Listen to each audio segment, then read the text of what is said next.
voilà, je pars sur ma 14e chasse à la radiosonde météo. Alors cette fois-ci c'est une chasse un peu particulière puisque c'est la radiosonde de l'OHP, l'Observatoire de Haute-Provence. Donc c'est celle qui est munie sur sa nacelle d'une M10 et puis d'un boîtier qui permet de calculer la couche d'ozone, un gros boîtier. Hein. Voilà, donc elle est partie de l'OHP aux alentours de 11h30 local. Et là je vais tâcher de partir à sa rencontre. Alors à tout de suite. Alors j'ai prévu une prévision que voici, que j'ai imprimé, et le récepteur qui est à côté. Je l'entends un petit peu. Bon, en mobile c'est pas super fort parce que pour l'instant elle peut être à environ 5-6 000 mètres d'altitude, donc elle est encore un petit peu pas sur l'horizon. On va tâcher de voir ce que l'on peut faire en se rapprochant un petit peu. Alors l'objectif consiste naturellement à se mettre sur un point haut pour pouvoir décoder au mieux la sonde. Donc, je vais tâcher j'ai surtout repéré un point haut qui ne devrait pas être très loin de son lieu de chute. À partir de là, je mettrai l'ordinateur en service pour avoir au moins une idée de sa trajectoire et puis je verrai où je pourrais me rendre par la suite. Voilà.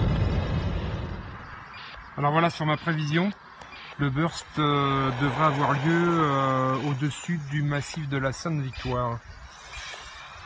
Alors je me suis arrêté sur le point haut, j'ai la réception.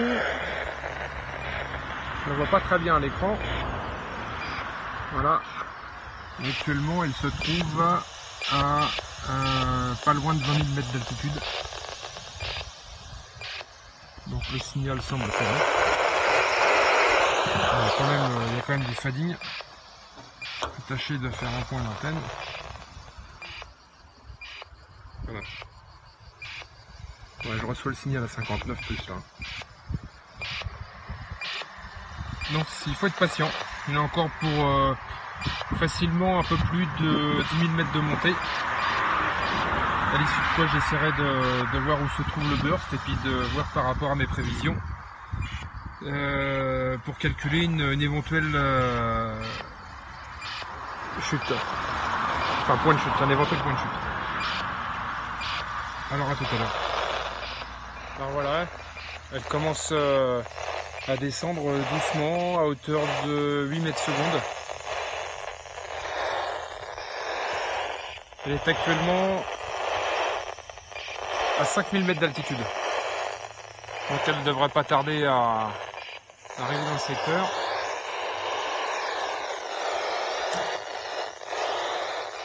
Elle doit tourner sur elle-même parce qu'il y a quand même du fading. Hein. Bien, alors voilà, je viens de prendre les dernières relevées à 500 et quelques mètres d'altitude. Donc ce que je vais faire maintenant, je vais rentrer les coordonnées géographiques de son point de chute qui doit se trouver dans ce secteur, voilà, derrière moi. Et je vais rentrer ça dans le GPS et tâcher de m'en rapprocher au mieux. Et après, sur place, je ferai une recherche bio. A tout de suite. Et bien c'est parti maintenant à travers les petits chemins. Après 200 mètres, et suivre vers la gauche, chemin du Plan Redon. Voilà, suivre les coordonnées du GPS qui devraient au moins m'en rapprocher. Pour l'instant, je ne reçois pas le signal. Hein. Eh bien, me voilà maintenant arrivé à un chemin DFCI, Défense des forêts contre l'incendie, pour ceux qui ne savent pas. Donc souvent balisé avec une barrière comme ceci. Et la sonde devrait avoir atterri dans ce massif forestier qui se trouve par ici, à peu près à 400 mètres de là. Alors je vais finir à pied, je vais prendre mon râteau, mon récepteur. Alors là je précise que je vais me mettre en mode BLU pour pouvoir atténuer au maximum et puis essayer de m'orienter à la bio comme on dirait chez nous. Voilà, alors il y a de quoi faire parce que le temps est super beau. Mais par contre c'est très encaissé, très vallonné et très montagneux. Donc je ne sais pas à quoi je vais m'attendre, mais on va tenter le coup. Allez, à plus tard. À tout à l'heure. Bon, je sens que ça va être rock'n'roll parce que ça monte à brut. Et apparemment c'est là où je reçois le mieux le signal.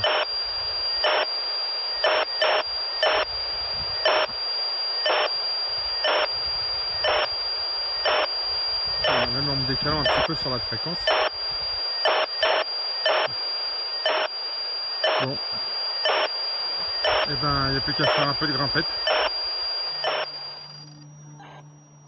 J'espère qu'il n'y a pas d'écho, parce qu'il semblerait qu'elle soit en haut de cette colline, alors que j'ai une belle montagne en face de moi qui pourrait me faire écho. Alors quand vous êtes confronté à ce genre de choses, là en pleine garrigue, pour pouvoir avancer de quelques mètres, il ne reste plus que le sécateur. Hein. Voilà, et puis ben on va couper un petit peu pour se frayer un passage. Voilà, ça va pas être simple, mais il va bien falloir s'y mettre. Là j'ai besoin d'avancer de 2-3 mètres. Et j'ai dans la possibilité de le faire, donc heureusement que j'ai cet outil avec moi.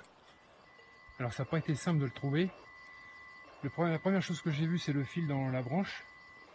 Et le parachute est ici, là. Au milieu de l'écran, en plein milieu de la garrigue. Je crois qu'il va y avoir quelques coupes à faire avant d'y accéder. Hein. J'entends le petit moteur de l'OHP. La petite pompe d'humidité. Donc je sais qu'elle n'est pas loin. Alors je vais essayer de trouver ça. On l'a trouvé au bout d'une bonne heure de recherche. En plein milieu de la garrigue. On entend encore la petite pompe qui tourne.